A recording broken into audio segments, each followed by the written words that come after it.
3홀더라는 옵션이 있는데요. 요거는 아주 V레일을 공부를 하시면 상당히 많이 접하게 될 수 있는 접하는 그런 용어입니다. 이걸 우리말로 번역하면요,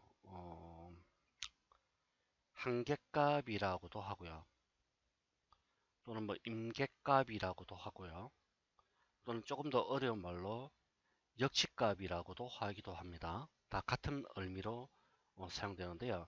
리미트 카운트라고 딱 영어로 번역하면은 리미트 카운트, 제한된 숫자라고 번역을 할 수가 있습니다. 자, 요거는 어떤 특정한 대상에 대해서 특정한 대상에 대해 샘플을 추가 할당하기 위한 최소한의 값입니다. 최소한의 어떤 값, 이걸 스리홀드라는 옵션에서 설정합니다. 여기서 특정한 대상이라는 것은 오브젝트를 뜻하기도 하고요. 오브젝트의 표면입니다. 오브젝트의 표면이 될 수도 있고요. 또는 픽셀이 될 수도 있습니다. 자, 그 다음에 샘플이란 말은 빛의 입자를 뜻할 거고요. 빛의 입자 뜻하는 거죠.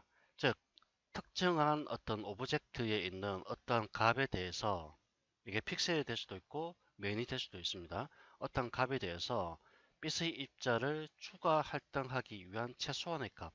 여기서 추가 할당이라는 말이 들어간 거는 기본적으로 이러던스 맵 상단 부분에 민레이터, 맥스레이트 두 가지 부분이 있죠. 최소한의 샘플 비율, 최대의 샘플 비율인데 여기서 1차적으로 샘플을 할당하고요. 샘플을 할당한 다음에 뭔가 보완하기 위해서 아래쪽 옵션을 다시 추가적으로 사용하는 겁니다. 여기서 설정한 값에 따라서 여기 값에 미치지 못할 경우에는 여기서 설정 값으로 다시 추가적으로 샘플을 추가 할당한다. 그렇게 보시면 되겠습니다. 칼라 3홀더라는 거는 말 그대로 색상입니다. 색상인데 픽셀의 색상 차이입니다. 픽셀의 색상 차이에 따라 조절하는 거고요. 이거는 수치가 낮으면 낮을수록 훨씬 더 디테일한 어떤 음영을 얻을 수가 있습니다. 값이 낮으면 낮을수록 훨씬 디테일한 음영, 이걸 쉐딩이라고 합니다. 음영의 효과를 얻을 수 있다. 이거는 꼭 기억을 해주시기 바랍니다. 자, 우리가 렌더링 걸게 되면요, 이미지를 최대한도로 확대했을 때, 우리가 확대를 해볼까요? 확대해 보시면은 어떤 모서리 쪽이라든지 또는 이미지의 가운데 부분 이렇게 보더라도 멀리서 보면은 마치 같은 어떤 색상의 어떤 정보를 갖고 있다고 보여지죠. 하지만 이미지를 최대한도로 확대를 했을 때 보면은 음영의 차이가, 색상의 차이가 분명히 나타나게 됩니다.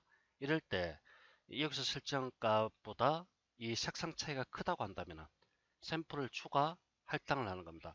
여기서 0.4라는 수치가 어떤 의미인지는 정확하게 모릅니다. 하지만 0.4 이상일 경우, 여기 설정한 0.4 픽셀의 색상 차이가, 이건 아마도 색에 대한 정보값이기 때문에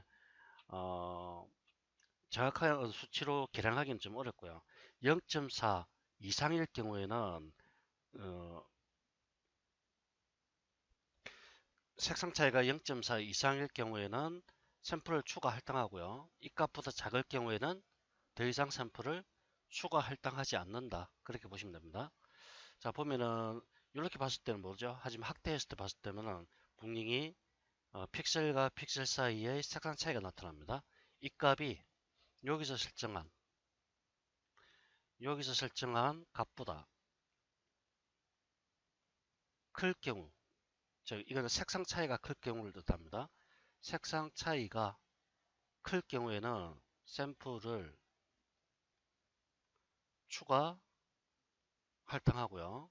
여기서 설정 값보다 작을 경우 샘플을 추가 할당을 하지 않는 겁니다.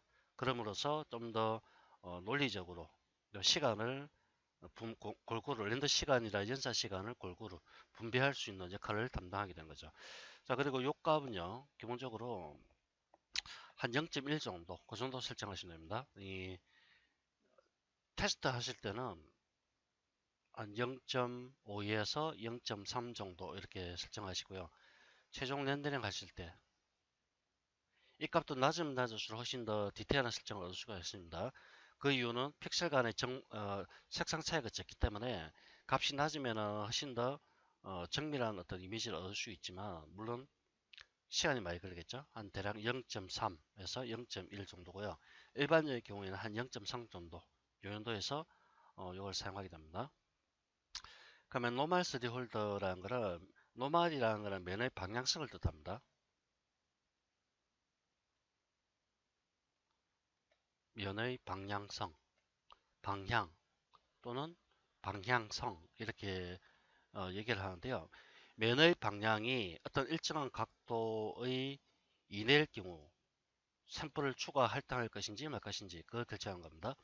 여기서 노멀 방향, 노멀의 특히 세피어를 예를 들면요. 세피어는 구죠, 구. 동그란 구 형태인데 위에서 바라보면은 이렇게 완전한 구가 아니라 이걸 잘게 잘게 쪼개면은 결국 이렇게 일정하게 각이 지는 형태로 선 형태로 나타나게 됩니다.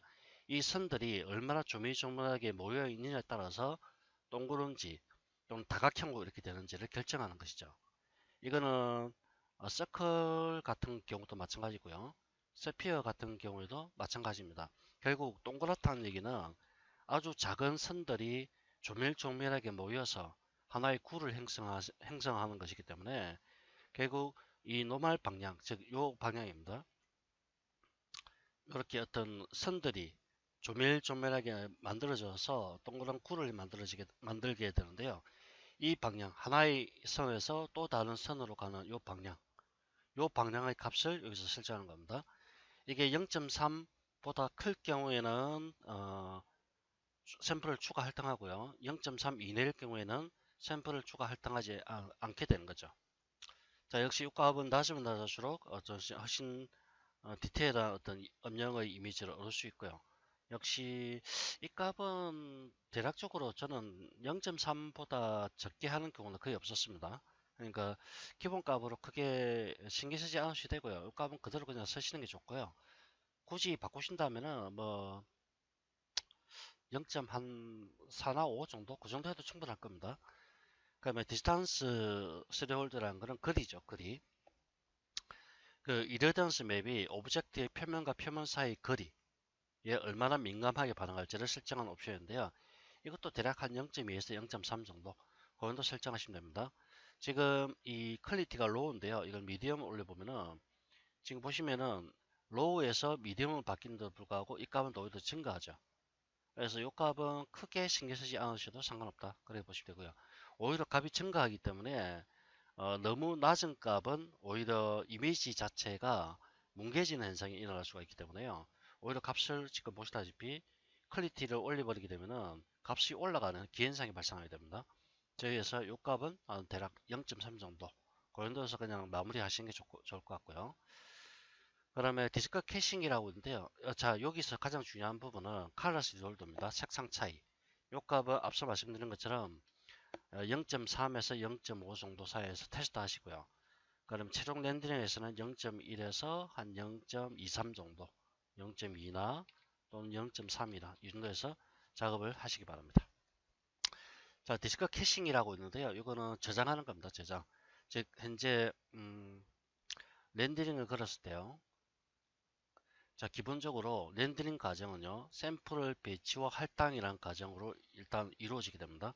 즉, 이 현재 모습이 샘플을 배치하고 할당하는 과정으로 이루어져 있고요. 그 다음 과정이 실제 샘플의 배치와 할당이 이루어지고 난 다음에 장면상의 버킷을 통해서 이렇게 렌더링이 이루어지는 두 단계로 이루어지게 됩니다. 그럼 디스크 캐싱이라는 것은 이러던스 맵의 특징이 빗에 대한 정보를 저장을 할 수 있다고 했죠. 그 역할을 하는 게 디스크 캐싱입니다. 자, 한번 보여드릴까요? 우선 A4 사이즈로 제가 만약에 최종 렌더링을 건다고 가정을 하는 거죠. A4 사이즈. A4가 297 곱하기 210입니다. 그럼 포토샵에서 새로운 도큐멘트를 만들어서 그 해상도를 제가 72 dpi로 만약에 하고자 한다. 그러면은 여기다가 297 곱하기 72 나누기 25.4. 자, 기억나시죠? 이거는 렌더 아웃풋에서 해상도 설정하는 것을 제가 설명드렸습니다. 곱하기 72 나누기 25.4 이렇게 하죠.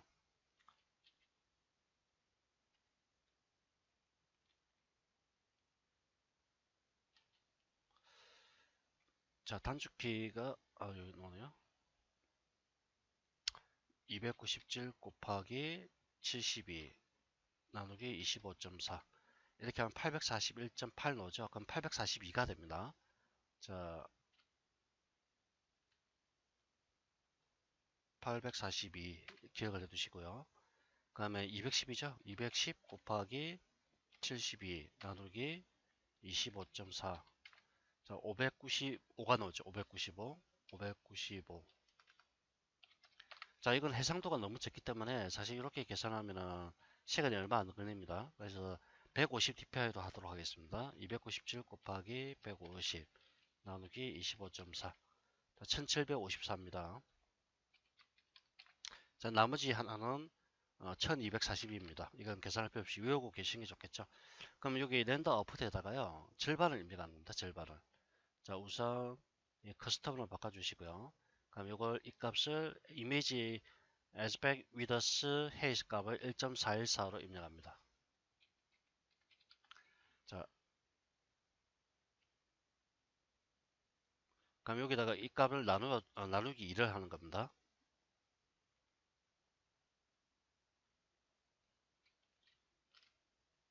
1754 나누기 2 877이죠. 877 그 다음에 1240 나누기 2 620이죠. 877에 620입니다. 그럼 여기다가 877에 620을 입력합니다. 자, 그대로 620 되죠. 이 상태에서 렌더링 겁니다. 그러면은 훨씬 렌더 시간이 줄어들 수 있겠죠. 절반 원래 수치의 절반 값으로만 렌더링 거기 때문에 렌더 시간이나 연산 시간이 훨씬 줄어들게 됩니다. 자, 최종 렌더링 한다고 가정하고요. 이 값을 0.1로 하겠습니다. 자, 나머지는 그냥 두시고요. 요 값도 한 마이너스 2, 이건 80 정도, 이건 인터폴레이션은 50 정도, 요 정도 한 다음에 렌더링 설정하도록 하고요. 자, 여기 커스텀 모드 있습니다. 자, 렌더링 한 1분 정도 걸린 것 같고요. 그럼 요걸 저장을 합니다. 즉, 이러던스 맵을 사용했기 때문에 이러던스 맵 파일 자체를 디스크 캐싱이라는 요 부분에서 저장을 합니다. 자, 킵 파일이라 되어 있죠? 이걸 세이브 버튼 클릭하시고요.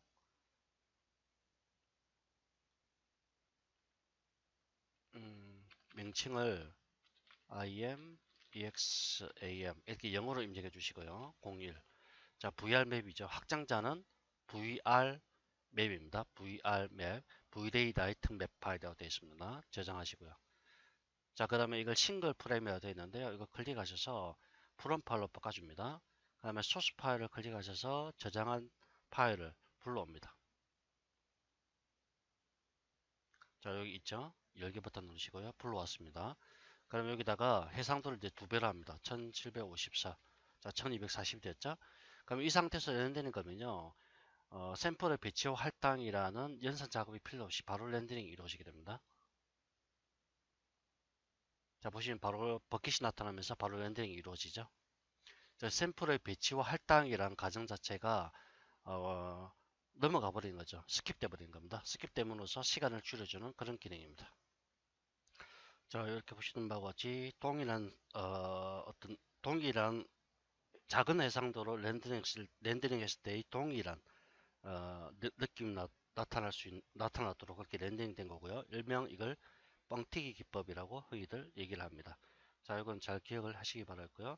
그 다음에 프롬 파일로 작업을 한 다음에는 반드시 다시 싱글 프레임으로 바꿔주시기 바랍니다. 자, 라이트 캐시는 다음 시간에 보도록 하죠.